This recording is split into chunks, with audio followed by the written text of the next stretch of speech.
Hello friends, आपका हमारे channel मेधा academy में हार्दिक स्वागत है। आज हम आपके सामने वर्तमान भारतीय समाज और उसकी प्रारंभिक शिक्षा में पवन सीरीज के अति लघु प्रश्नों के पार्ट 10 को डिस्कस करने जा रहे हैं, जो यूपी डीएलएड के सेकंड सेमेस्टर से रिलेटेड हैं। इससे प्रीवियस वीडियो में हमने इसके पार्ट 9 को डिस्कस किया था। अगर आप उसे देखना चाहते हैं तो प्लेलिस्ट में लिंक से जाकर प्रीवियस वीडियो को देख सकते हैं। इसके बाद आपके पवन सीरीज के अति लघु उत्तरीय प्रश्न फिनिश हो जाएंगे। आपका पवन सीरीज के अति लघु उत्तरीय प्रश्नों को हमने 10 पार्ट में कराया है। अगर आप उसे देखना चाहती हैं तो प्लेलिस्ट में लिंक से जाकर देख सकती हैं। तो आइए स्टार्ट करते हैं। प्रयोजनवाद किसमें आस्था नहीं रखता है? जो प्रयोजनवाद है वो ईश्वरीय सत्ता में आस्था नहीं रखते हैं। नेक्स्ट है, शिक्षण विधि के जनक कौन थे? शिक्षण विधि के जनक सुकरात थे। कौन थे? सुकरात। नेक्स्ट है, प्रकृतिवाद को दूसरे किस नाम से जाना जाता है? तो प्रकृतिवाद को दूसरे नाम भौतिकवाद के नाम से जाना जाता है। नेक्स्ट है, फ्योवेल ने किंडरगार्टन कब प्रारंभ किया था? 1839 में फ्योवेल ने किंडरगार्टन का प्रारंभ किया था। नेक्स्ट है, समाज के प्रमुख कार्य लिखिए। समाज बालकों के लिए शिक्षा संस्थानों की स्थापना करता है। उन संस्थानों को चलाने के लिए उन्हें वित्तीय सहायता प्रदान करता है। तो समाज क्या करता है? जो भी हमारी शिक्षा संस्थाएं हैं उनकी स्थापना करता है और उन्हें चलाने के लिए अनेक प्रकार से वित्तीय सहायता प्रदान करता है, जिससे कि उनका संचालन ठीक प्रकार से हो सके। नेक्स्ट है, मूल्य क्या है? मूल्य शब्द का शब्दकोशीय अर्थ है व्यक्ति या किसी वस्तु का ऐसा गुण जिसके कारण वह महत्वपूर्ण, सम्मानीय, उपयोगी सिद्ध हो जाए। मूल्य के द्वारा वस्तु का गुण जिसमें वह महत्वपूर्ण हो, सम्मानीय हो और उपयोगी सिद्ध हो जाए, वही वस्तु का मूल्य कहलाएगा।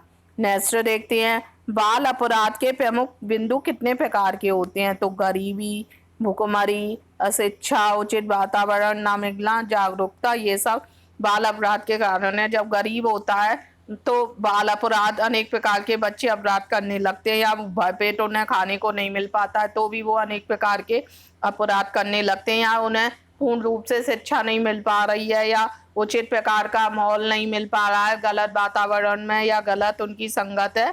यही सब कारण बाल अपराध के प्रमुख बिंदु हैं। नेक्स्ट देखते हैं, कलकत्ता मदरसा किस सन में खुला? 1781 में प्रथम गवर्नर जनरल वॉरेन हॉस्टिंग्स द्वारा कलकत्ता मदरसा खोला गया। किसने खोला था? 1781 में प्रथम गवर्नर जनरल वॉरेन हॉस्टिंग्स ने कलकत्ता मदरसा खोला था। नेक्स्ट देखते हैं, बनारस संस्कृत कॉलेज कब और किसके द्वारा प्रारंभ किया गया था? तो 1791 में जोनाइल डंकन के प्रयासों से बनारस संस्कृत कॉलेज की स्थापना की गई थी। किसके नाम से? जोनाइल डंकन, 1791 में। नेक्स्ट देखते हैं, मैकाले ने अपना विवरण पत्र कब प्रस्तुत किया था? तो 2 फरवरी 1835 को मैकाले ने अपना विवरण पत्र प्रस्तुत किया था। नेक्स्ट है, बुध घोषणा पत्र के आधार पर कंपनी ने शिक्षा नीति कब घोषित की? तो बुध के घोषणा पत्र के आधार पर कंपनी ने 19 जुलाई 1854 को शिक्षा नीति की घोषणा की थी। कब की थी? 19 जुलाई 1854 को।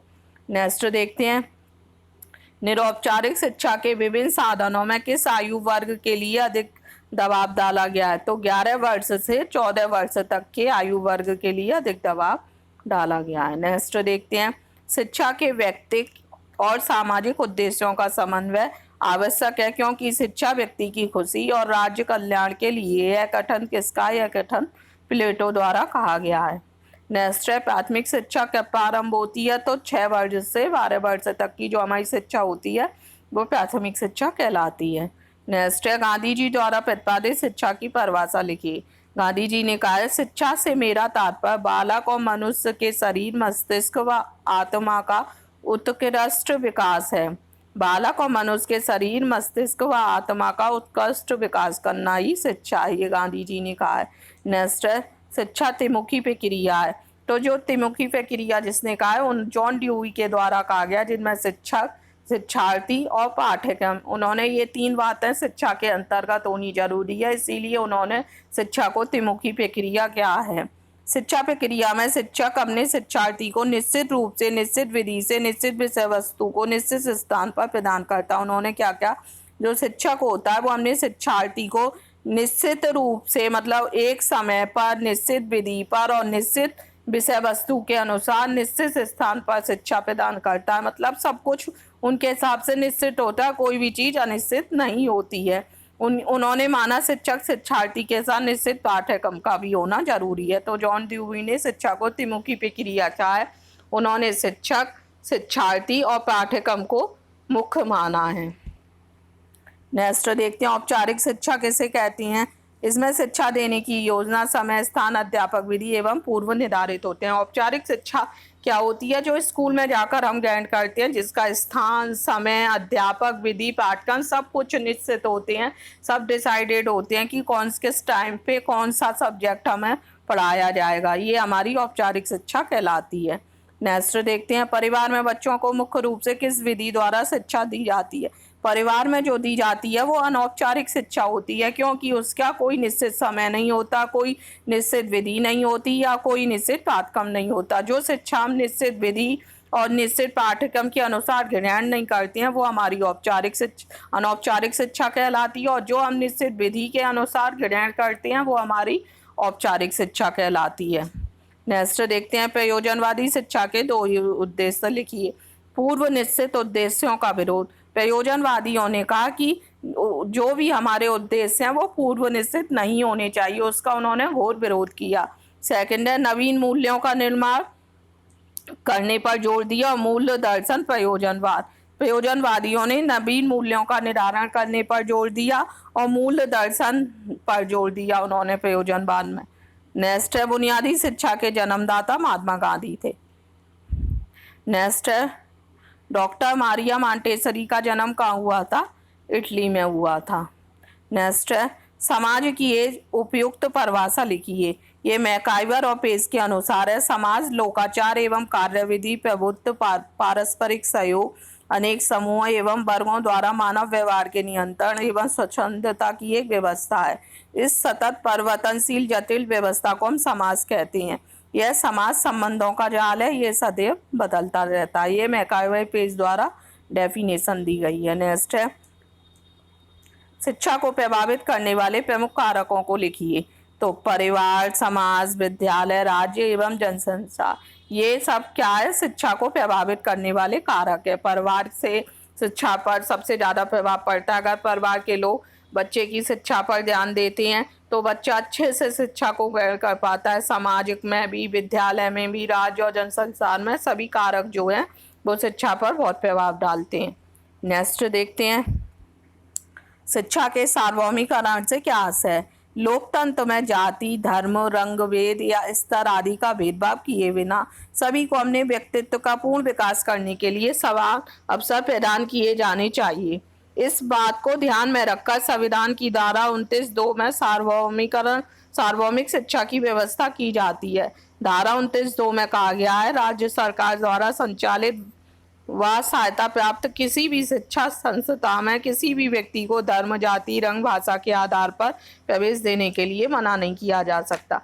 सार्वभौमिकरण का कहने का तात्पर्य ये है, जैसा कि संविधान की धारा 29(2) में भी कहा गया है कि राज्य सरकार ने किसी भी सहायता प्राप्त शिक्षा संस्थान में किसी भी व्यक्ति को धर्म के या उसके रंग के आधार पर या उसकी जाति के आधार पर या भाषा के आधार पर प्रवेश देने से इनकार नहीं किया जा सकता। हमारा जो भारत है उसमें कौन सा लोकतंत्र की स्थापना है? लोकतंत्र के द्वारा नीति चलती है, लोकतंत्र नीति चलती है, लोकतंत्र के द्वारा ही मंत्रियों का गठन होता है। तो उसके आधार पर धर्म का, रंग, भेदभाव या भाषा का बिना किसी भेदभाव करने के बिना व्यक्तित्व का पूर्ण विकास किया जा सकता है। तो इसके लिए उन्होंने सार्वभौमिकरण में कहा है कि किसी भी भेदभाव के बिना बच्चे को प्रवेश दिया जा सकता है। वो प्रवेश लेने के लिए बाध्य है, उस पर किसी प्रकार की रोक नहीं लगाई जा सकती है। या तो उसका माना कि उसका जाति, धर्म, रंग, भेद कोई भी हो,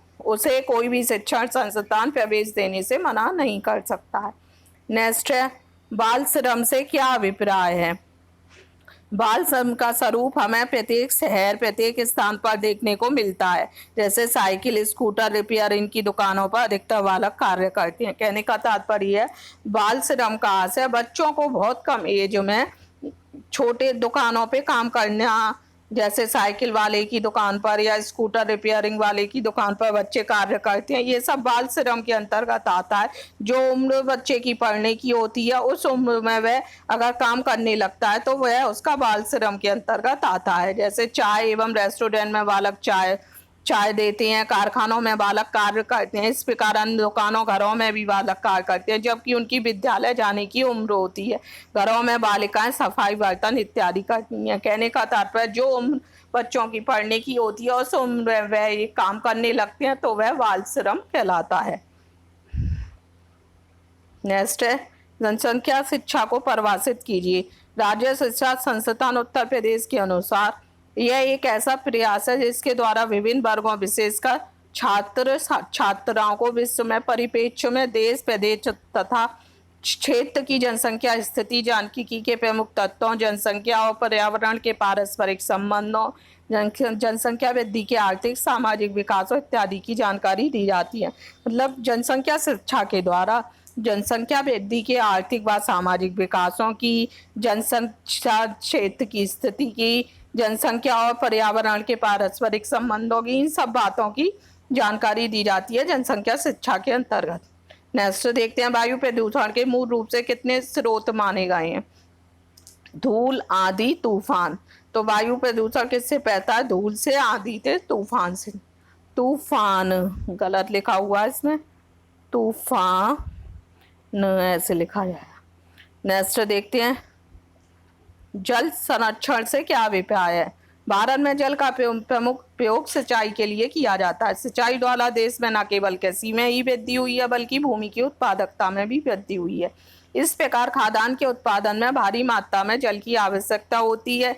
इसके अतिरिक्त घरेलू एवं औद्योगिक कार्यों के लिए विशाल मात्रा में जल की आवश्यकता होती है, इसलिए जल को बचाना यानी व्यर्थ खर्च नहीं करना चाहिए, यही जल संरक्षण है। जैसे कि हम बारिश के जल को किसी भी टैंक में इकट्ठा करके रख सकते हैं तो ये हमारा जल का संरक्षण हो जाएगा। जो भी जल हमें मिल रहा है उसे किस प्रकार से हम सुरक्षित कर सकें, उसे बर्बाद ना होने दें, ये हमारा जल संरक्षण कहलाता है। जैसे बहुत सी जगह देखा गया जब पानी की कमी है तो लोग, बारिश होती है तो वहाँ टैंक बनवाए जाते हैं, वहाँ बारिश का जल इकट्ठा कर दिया जाता है जिससे कि लोगों को पानी की कमी न रहे, उस पानी का भी उपयोग किया जा सके।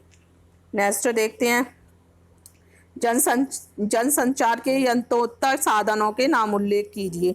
तो कौन से साधन है? समाचार पत्र एवं पत्रिकाएं। उम्मीद करते हैं आपको पवन सीरीज के वर्तमान भारतीय समाज और उसकी प्रारंभिक शिक्षा के अति लघु उत्तरीय प्रश्न अच्छे से क्लियर हो गए होंगे। अगर आपको हमारा वीडियो अच्छा लगा हो तो प्लीज़ हमारी वीडियो को लाइक कीजिए और अधिक से अधिक लोगों को शेयर कीजिए। अगर इसका अगले लघु उत्तरीय प्रश्न को देखें तो प्लीज़ हमारे चैनल को सब्सक्राइब कीजिए। Thank you.